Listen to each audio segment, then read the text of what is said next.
취임식 이후 바로 시장 반응은 뭐였냐면 관세보다는 그 트럼프가 조금 더 이제 우선순위에 두었다라는 거였습니다.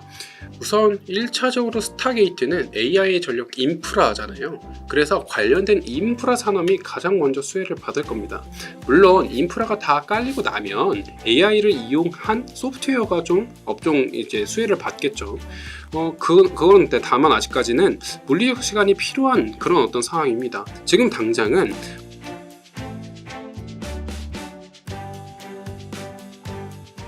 안녕하세요, 빅터뷰입니다. 새해 복 많이 받으세요. 우리 시장도 작년과는 다른 모습으로 출발 움직임이 나오고 있습니다. 작년 한 해 정말 많이 힘들었던 국내 투자자들이 이 미국으로 이민 가는 움직임들이 많이 나타났습니다. 그런 움직임 안에서 많은 투자자분들의 고민은 더 깊어질 수밖에 없는 딱 연초인데요. 25년 어떤 전략으로 포커스를 맞춰봐야 할지 오늘 글로벌 이 미국 시장에 조금 더 집중된 이야기로 꾸려봤습니다. 김승혁 키움증권 연구원 함께하겠습니다. 어서 오세요. 네, 안녕하세요. 새해 복 많이 받으세요. 새해 복 많이 받으십시오. 역시 2025년도 미국이 답이다. 단답으로 주시면 어때요? 맞습니다. 사실 제가 이제 작년 연간 전망에서 냈던 자료 중에 하나가 뭐가 있냐면 이제 노아의 방주, 미국 이런 얘기가 있었거든요. 아직까지 그 외국인 직접 투자 자금을 기준으로 한번 보더라도 사실 미국으로 좀 유입되고 있는 자금들이 압도적으로 많이 있는 상황이고요.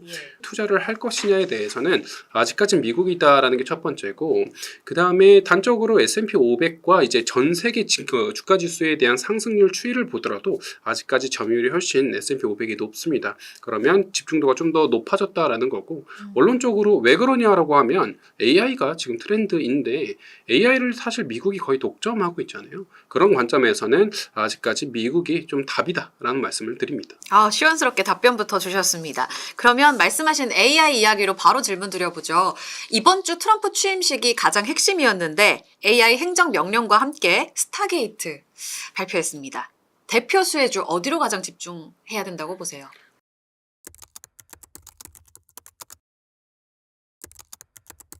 우선 1차적으로 스타게이트는 AI의 전력 인프라잖아요. 그래서 관련된 인프라 산업이 가장 먼저 수혜를 받을 겁니다. 해저 터널이라던가 아니면 관련된 전력망 등을 까는 게 훨씬 중요하다. 그리고 그 전력을 공급해주는 그 소스가 중요하다. 좀 이렇게 보고 있거든요. 그러면 소스 어디서 가져올 거야? 이거 가져오면 어떻게 뿌릴 거야? 이게 두 개는 먼저 좀 집중받고 있는 상황이다라고 보고 있고, 소스 어떻게 가져올 거야? 에서 뜨고 있는 게 지금 뭐 원자력이라던가 LNG 관련된 얘기가 나오고 있죠.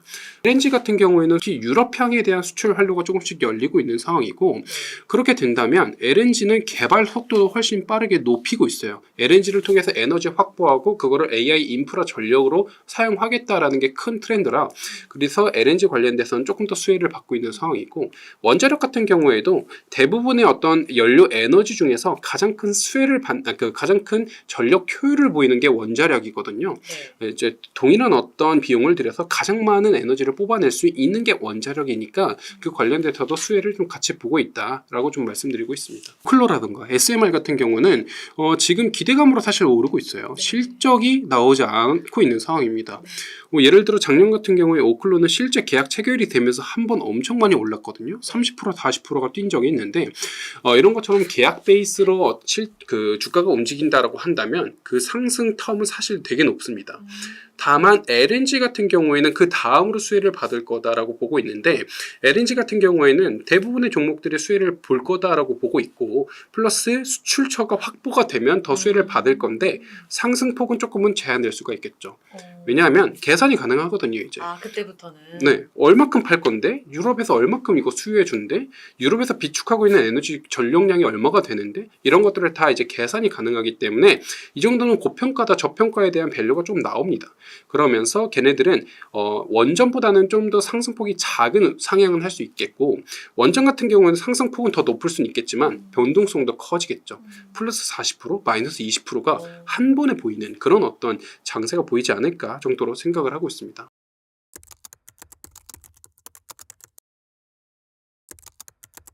아직은 인프라의 시간이다라고 말씀하셨는데, 그리고 그 다음이 소프트웨어라고 하셨잖아요. 가장 첫 단에서 움직인 쪽이 하드웨어 아니었습니까? 엔비디아 이야기 여쭤보고 싶은데, 스타게이트의 주인공인 오라클의 대고객이 엔비디아. 그래서 기술 파트너라서 최대 수혜주다 이렇게 이야기합니다. 이제 실적 발표도 27일에 대기가 되어 있는데 시총 1위. 여기서 역사적 신고가 또 나올지. 이번에 블랙웰 매출 얼마나 뜨거울지 굉장히 기대가 됩니다. 기대하고 계세요? 요번 엔비디아 실적에서 저희가 좀 눈여겨봐야 되는 부분, 그리고 저번 실적과 저저번 실적에서도 계속 눈여겨봐왔던 부분이 뭐냐라고 하면 결국에는 매출 총이익률이에요. 작년 이제 한 6월 정도에 이 GPM이 75%가 찍혔습니다. 이제 그 100원을 이제 매출을 하면 75원이 내 돈이라는 거거든요. 이게 정말 말이 안 되는 수치인데 얘네가 70%에서 75%를 한번 찍고 78%를 찍으니까 주가가 상당히 튀었습니다. 상당히 튀고 그게 그 이후로 조금씩 내려왔어요. 75%, 72%, 그 다음에 이제 이게 71% 이렇게 조금씩 내려오고 가이던스도 하향이 되다 보니까 이제 그 엔비디아에 대한 주가 상승률이 상당히 높아졌던 게 조금씩은 조정을 받았다가 올라오고 지금 현재 레벨에서 유지가 되고 있는 상황이거든요. 근데 블랙웰에 대한 얘기가 뜨거운 이유 중 하나는 결국에는 범용형 반도체에 대한 사용이 훨씬 더 많아질 거다라는 게 지금 트렌드고 블랙웰이 좋을 거다라는 건 다 예상은 하고 있습니다. 다만 우리가 봐야 되는 건 그때 엔비디아의 젠슨 황이 얘기를 했듯이 첫 생산 단계에선 아직까지는 규모의 경제를 확보하지 못했기 때문에 첫 생산 단계에서의 비용은 조금 더 많이 들어간다. 그러면 그때 당시의 GPM은 한 70% 정도다 정도로 이제 본인이 컨콜에서 얘기를 했거든요. 그거는 지금 이제 우리 시장이 예상하고 있었던 어떤 순이익 환원율 같은 경우가 어느 정도가 있는데 그거보다 좀 낮아질 수 있다라는 우려를 발생시키는 겁니다. 그래서 저번 엔비디아 실적 같은 경우에도 숫자는 잘 나왔어요. 이제 매출이라던가 순이익 같은 경우 YY, QOQ 다 괜찮게 나왔는데도 불구하고 가이던스 하향에 대한 얘기가 있었고 GPM에 대한 가이던스 하향 우려가 좀 들어오니까 주가가 좀 내려앉았던 그런 이슈가 있었거든요. 요번에 우리가 좀 봐야 되는 것 중 하나는 이제 그런 부분이다. 물론 앞으로의 성장성은 사실 너무 많이 열려 있습니다. 휴머노이드 시장이 열리면서 관련된 칩이 많이 들어갈 수가 있고 이제는 빅테크가 아니라 이제 점차적으로 소프트웨어의 기업들이 본인들의 어떤 자체 플랫폼을 이용을 하면 반도체를 많이 사용을 할 수밖에 없거든요. 그러면 이제 고객단도 점차 확장이 될 수 있는 상황이고 여러 가지 성장 모멘텀은 남아있지만 피해갈 수 없는 질문은 너희 지금 밸류가 맞아? 밸류가 너무 높은 거 아니야에 대한 질문이거든요. 그거에 대한 어떤 답변으로의 첫 번째가 GPM에 대한 어떤 응답이 우선은 나와야 된다라는 말씀을 먼저 드립니다. 올해 다시 하반기 들어서면서 그 낮아질 수 있는 GPM 70% 찍고 다시 이전 고점을 뚫어낼 수 있는지 그런 힌트가 나와야 된다. 작년 하반기 연말에 조금씩 자극하면서 신흥 루키로 등장한 브로드컴, 마벨 이쪽이 더 유망할까요? 그거는 이제 맞춤형 반도체 vs 범용형 반도체의 싸움이겠죠. 당연히 ASIC 같은 경우, 그러니까 맞춤형 반도체 같은 경우에 사용처는 확실히 있습니다. 뭐 예를 들어 테슬라의 FSD 같은 경우 자율주행을 할 때 그 안에 들어가는 칩은 맞춤형 반도체거든요.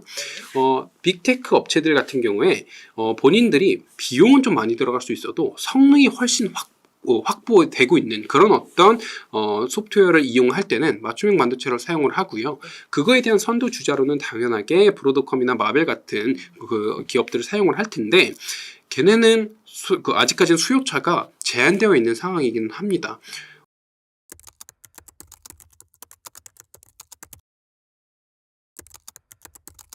트럼프가요 취임되고 나서 이렇게 행정명령 사인하는 그 짤이 돌기도 했잖아요. 굉장히 바빴을 것 같아요. 지금도 우리 쉬는 동안에도 계속 이제 행정명령 하고 있고 그 이야기가 나올 것으로 예상되는데 어찌 보면 조금 이미 예상한 범주 그 밖의 것들은 없었다라고 이야기하시는 분들도 많더라고요. 이민, 뭐 관세, 에너지 다 나온 이야기이긴 한데 여기에서 이건 꼭 봐야 된다. 그래서 전략으로 연결할 부분 어디라고 보세요? 사실 새롭게 등장한 건 없었습니다. 지금부터 봐야 되는 건 디테일들이에요. 그 세부 내용을 하나씩 보면은 꽤 중요한 부분이 많거든요.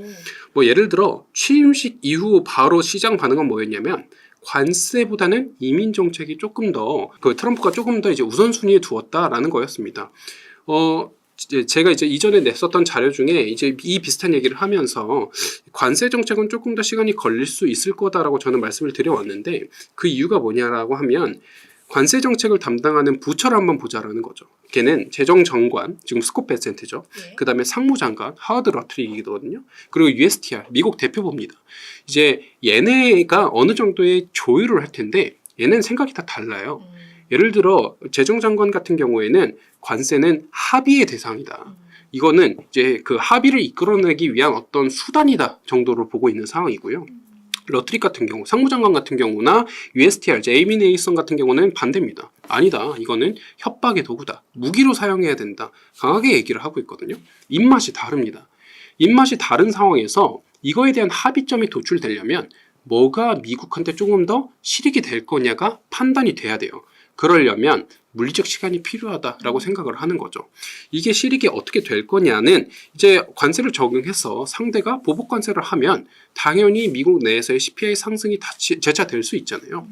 결국 트럼프가 에너지를 많이 뽑고 뭐 이런 그 금리를 내리고 하는 것도 다 물가가 오르면 절대 안 되는 부분인 거거든요. 근데 그거에 대한 취약점인 물가가 오를 수 있게 된다라고 하면 그거는 본인의 어떤 아젠다랑 완전 반대되는 얘기입니다.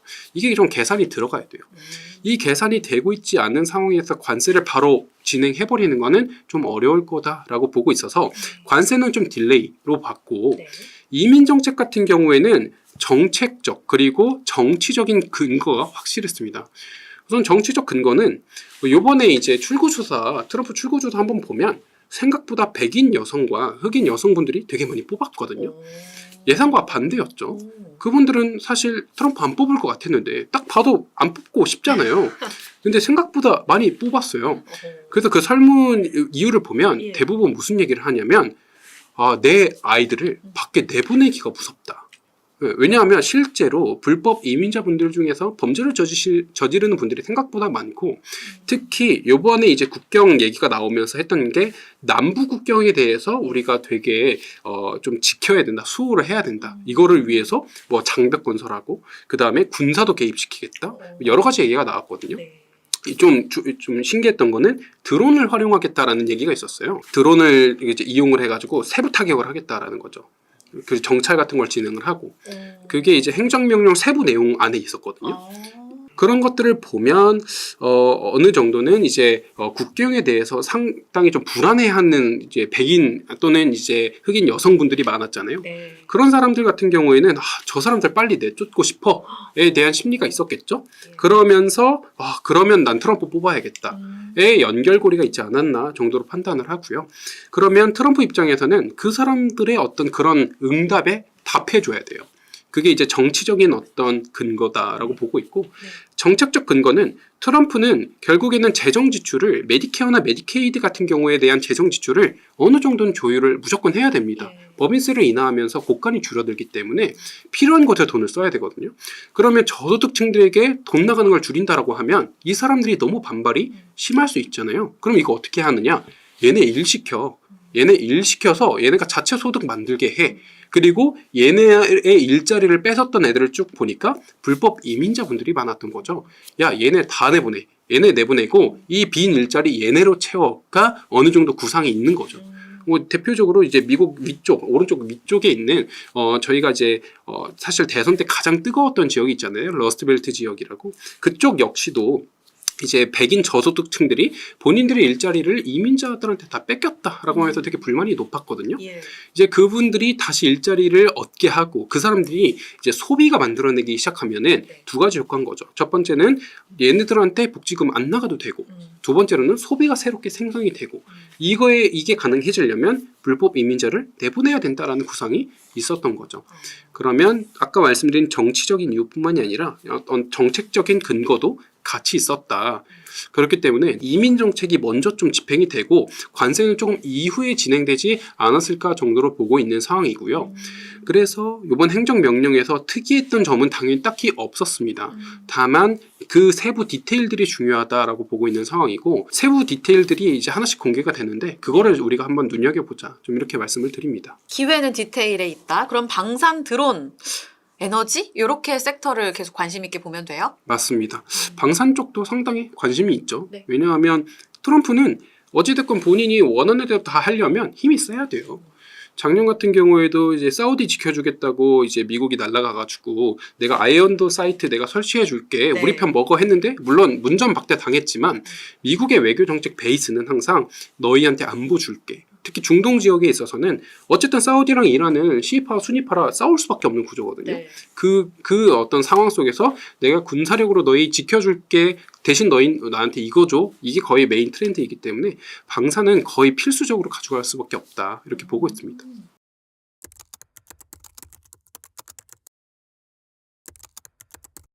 비트코인도 궁금합니다. 첫 이제 트럼프 취임 때 전략적 비축과 관련된 코멘트가 안 나와서 비트코인 한 차례 실망감으로 빠졌고 이제 24일 기준으로 다보스 포럼에서도 실무그룹, 워킹그룹을 우리 만들게 하긴 했는데 전략적 비축 관련된 코멘트를 더 강하게 기대했나 봐요. 조정받은 지금 비트코인이 투자 대상으로 적절하다고 보세요?